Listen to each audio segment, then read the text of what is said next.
Welcome back everyone. Hi if you're new, my name is Tori and today I'm going to be recommending 8 short science fiction recommendations for you guys, and these are novellas, there are short stories in here as well, and I just think we've been reading all of these tomes lately, these 500-page books. We've been reading just our standard novels that are like 300 plus pages, so it's kind of nice to sprinkle in some shorter works here and there. And with these are short enough where if you so desire they can be read in one sitting, but obviously break them up however you want to. I think I've only read like 3 of them just kind of in one go. So some of these novellas I have mentioned in previous videos, just kind of scattered around in previous videos, but there are a few in here that are just brand new. I've never talked about them before, but yeah, I really have enjoyed all of these. They're fantastic reads. I have a couple of new authors in here that are, well, new to me, and I'm really excited to read more of their work. And yeah, I hope you enjoy. Let's get into it.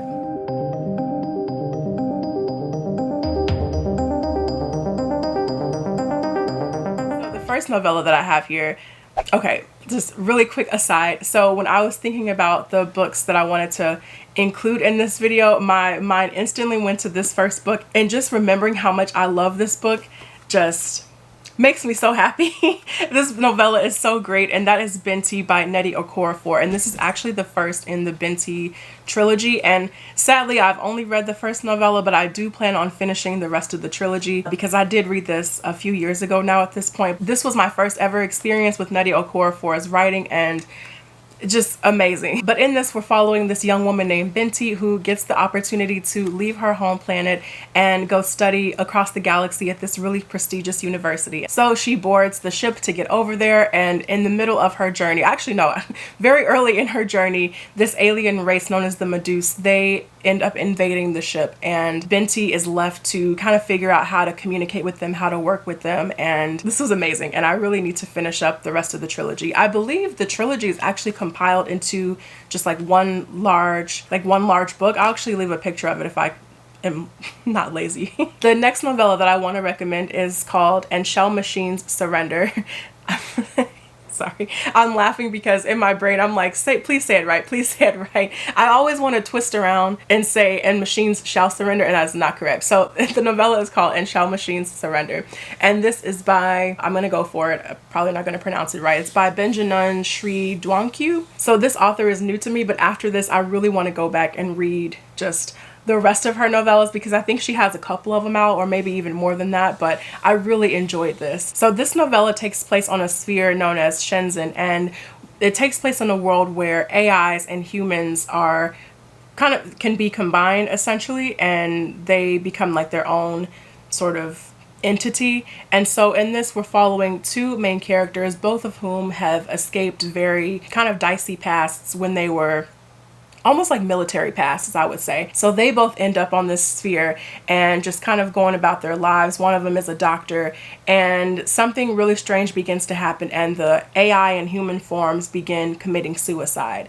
And from there, this novella really becomes a mystery of what happened, but it also has some really cool like cyberpunk elements, I think, as well. I really enjoyed this. It was really entertaining. The world building, this is why I really want to continue on with more of this author's work, because her writing style is just so, it's beautiful. The way she describes this world of Shenzhen, and some of the passages are just really beautiful. So I really enjoy that aspect of it, and I really fell in love with this author's writing. So overall, this is such a great novella. The mystery element to it just really compels you to keep reading, and I think this might be, I was gonna say it might be on the longer side of the other novellas I'm recommending, but I actually don't think that's true now that I'm thinking about one of them.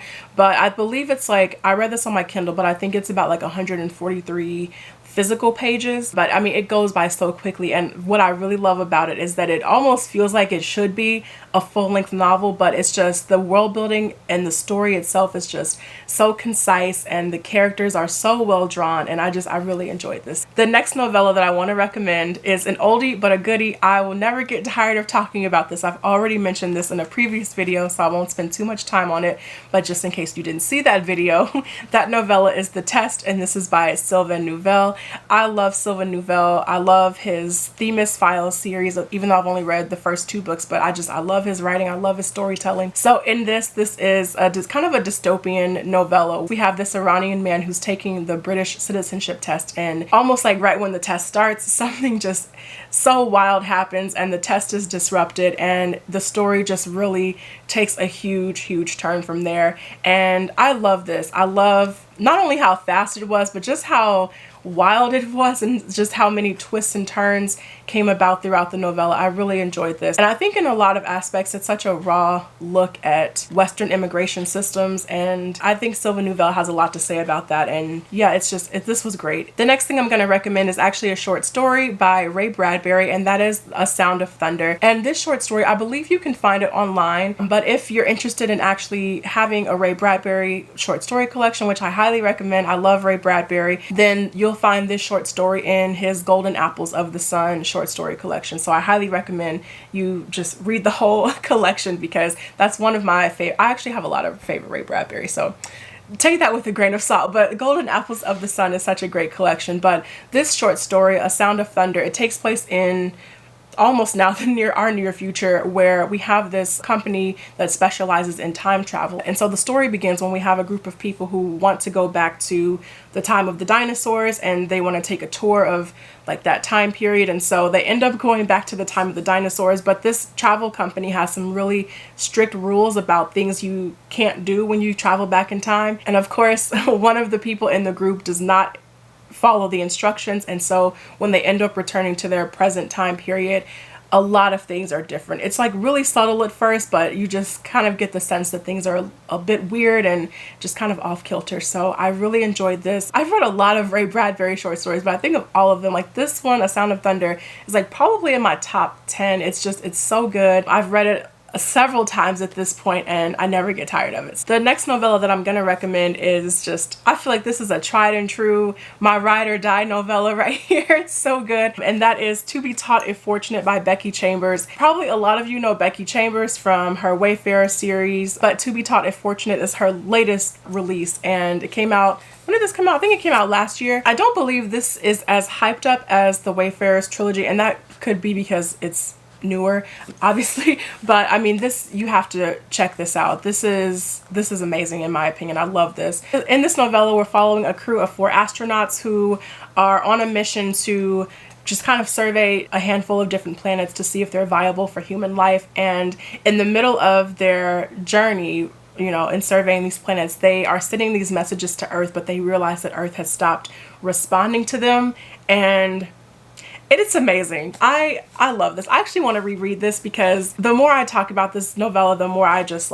yes, why is this so good? And so the novella is actually broken up into parts based on the different planets that the crew members are going to, and the entire novella is kind of written from the perspective of one crew member, Ariadne, who is documenting what's going on. I really want everybody to go read this. The next novella that I'm going to recommend is Dream Houses, and this is by Genevieve Valentine, and this is an author who is also new to me, and I'm really curious to read more of her work. I think this is a really unique blend of mystery, but also there are some kind of horror elements to it as well. So in this novella, we are following this woman named Amadis who wakes up from her pod on this cargo ship, and the cargo ship is like years away from its destination to this really distant planet to drop off the supplies that's on the cargo ship. However, when Amadis wakes up, she realizes that she is the only one of her crew members who have woken up. The remaining crew members have actually all died in their pods. And I mean, from there, it just becomes a mystery of why did she wake up? What happened to everybody else? And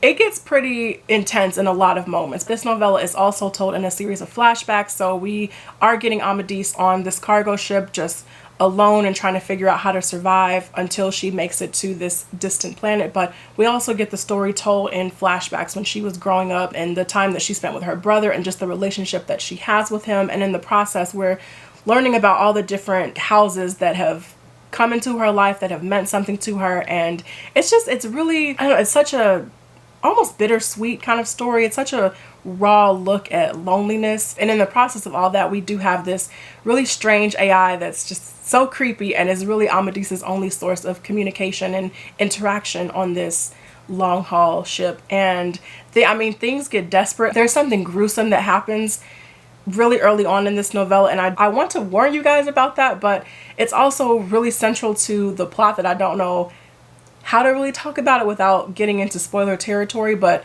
just know that Amadis is alone on the ship. She is desperate, running out of food, and I'm gonna leave it at that. The next novella that I'm gonna recommend is one that I've mentioned before, but I don't think you heard me last time. I need more people to go read this, and that is The Undefeated by Una McCormick. This is such an awesome novella. In this, we're following this journalist who really has made her living exposing corruption, exposing everything across the galaxy, and has just been on the forefront of different interstellar wars, and she's really made a name for herself in her long career.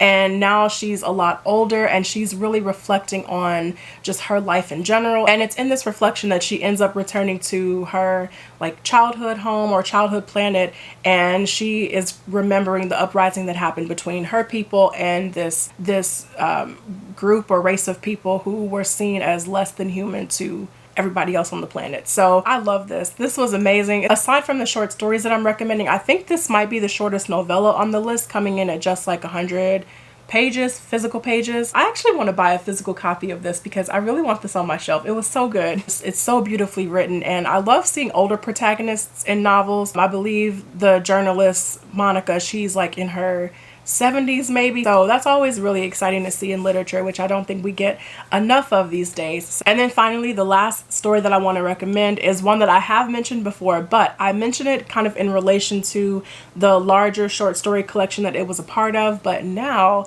I want to talk about it on its own. And that short story is Emergency Skin, and this is by N.K. Jemisin. So you already know it's good, so just go download it. This short story is a part of the Forward collection, and it is available for free to Kindle Unlimited users. But if you don't have Kindle Unlimited, you can buy this book for I think no more than $2 and download the Kindle app for free, and you can read it on there, and it's so worth the read. I highly recommend it. And in this is actually told in the second person, so we're following a character, you, who goes down to Earth to collect samples and collect just information that will be useful to, to them on their home planet. But all the things that they've been told about Earth their whole life, all the training that they've had, it just kind of goes out the window the second they land on Earth, because it's just nothing like what they've been told. They are shown human decency. Earth is not this like damaged place that they've been told their whole lives, and slowly they begin to almost kind of assimilate into this culture on Earth. And by the end of it, it's so good. It's so worth the read. And kind of for the whole story, there's like this AI in their heads telling them what they should be doing and what they should be looking out for. And as the story progresses, the voice in the character's head kind of becomes more aggressive and more angry the more this character starts showing some interest in what's going on Earth and these people. And it's great. So you definitely have to go check that out. It's so good. So that is it for me, you guys. I hope you all enjoyed this video. Let me know down in the comments what are some of your favorite novellas or short stories that you would recommend. I would love to hear about them. And yeah, thank you so much for watching, and I'll see you in the next video. Take care.